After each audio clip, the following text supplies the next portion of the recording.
дар мавҷ барномаи иттилоотии хабар.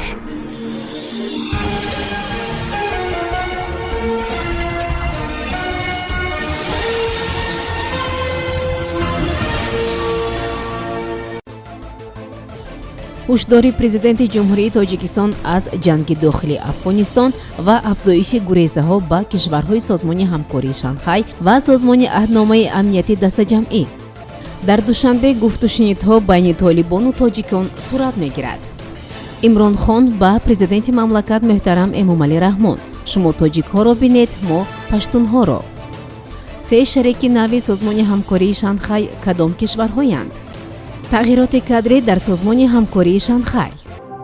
президенти ҷумҳурии Тоҷикистон муҳтарам Эмомалӣ Раҳмон пас аз ҳамоиши сарони давлатҳои созмони ҳамкории Шанхай қайд карданд, ки имрӯз бори аввал мулоқоти сарони кишварҳои узви созмони ҳамкории Шанхай ва созмони аҳномаи амнияти дастаҷамъӣ баргузор шуд, ки ба вазъи Афғонистон бахшида шуд. роҳбари давлат изҳор доштанд, ки дар ҷараёни мулоқот ҳамаи роҳбарон иброз доштанд, ки вазъи кунунии Афғонистон ба мушкилии калидӣ барои амнияти минтақаи созмони ҳамкории Шанхай ва созмони аҳномаи амнияти дастаҷамъӣ табдил меёбад.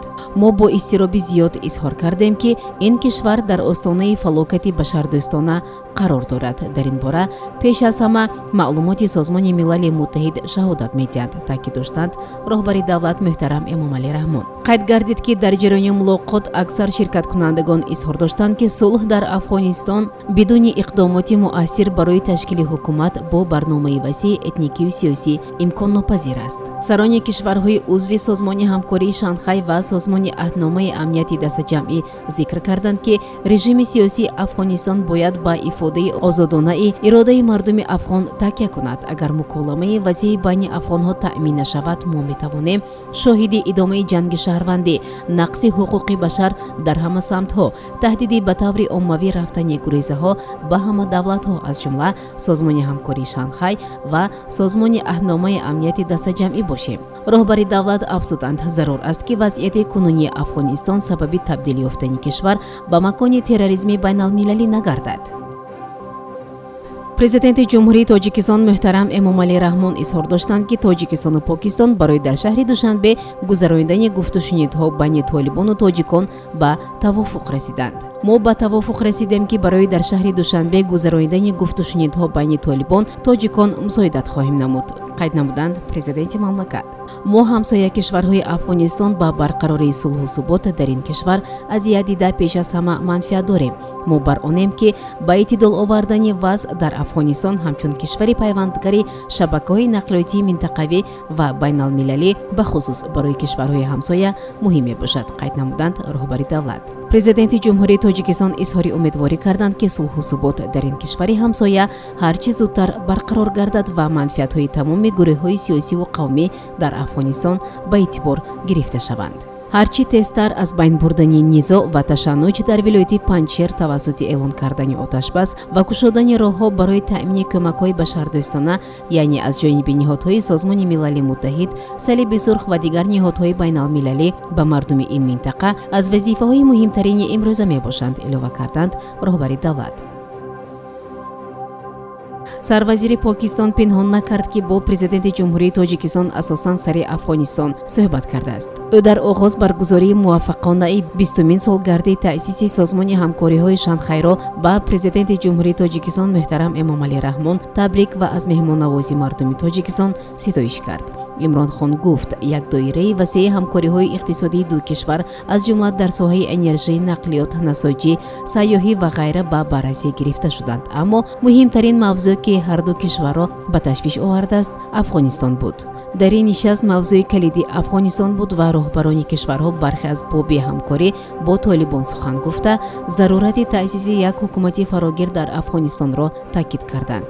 ончиро, ки моро ба ташвиш андохтааст, шуморо ҳам ба ташвиш андохтааст. ихтилоф миёни тоҷикон ва толибон аст. мо бар инем, ки мо ҳамаи талоши худро ба харҷ диҳем. шумо ҷаноби президент талоши худро хоҳед кард, ки аз нуфузи худ сари тоҷикон истифода кунед. мо аз ҷониби худ талош мекунем, ки аз нуфузи худ сари паштунҳо ва толибон кор гирем. мо талош мекунем, ки қазияро аз роҳи гуфтугӯҳои сиёсӣ ҳал кунем, гуфт сарвазири Покистон.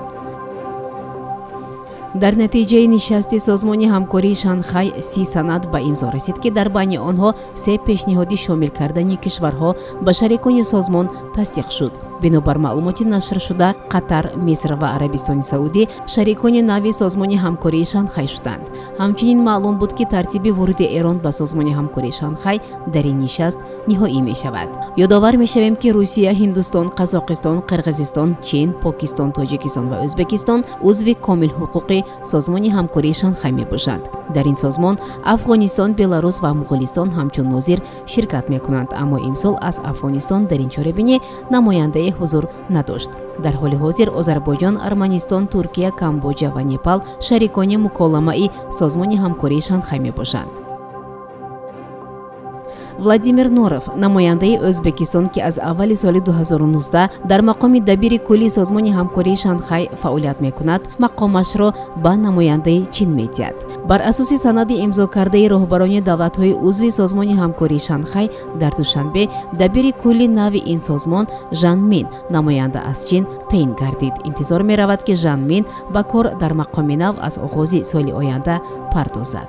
инчунин Ҷумахон Ғиёсов, намояндаи Тоҷикистон ки аз 1 январи соли 2019 роҳбарии кумитаи иҷроияи сохтори минтақаи зидди террористии созмони ҳамкории Шанхайро бар ӯҳда дошт, тарки мақом мекунад. ҷойгузини Ғиёсов дар мақоми раиси кумитаи иҷроияи сохтори минтақавии зидди террористии созмони ҳамкории Шанхай намояндаи Ӯзбекистон Руслан Мирзоев мешавад. мақомдорони созмони ҳамкории Шанхай барои 3 сол таъин мегарданд. шунавандагони гиромӣ, инҷо мерасем ба фарҷоми барнома. қабл аз интиҳои барнома шуморо бо вазъи обу ҳаво барои имрӯз ва қурби расмии асъор шинос мекунам. мувофиқи иттилои обу ҳаво санҷон, имрӯз ҳаво дар шаҳри Душанбе офтобӣ пешгӯӣ карда шуда, ҳарорати ҳаво аз 14 то 32 дараҷа гарм мешавад. ҳаво дар шаҳри Хуҷанд офтобӣ буда, ҳарорати ҳаво аз 13 то 32 дараҷа гарм мешавад. дар шаҳри панчакент низ ҳаво офтобӣ пешгӯӣ карда шуда, ҳарорати ҳаво аз 14 то 37 дараҷа гарм мешавад.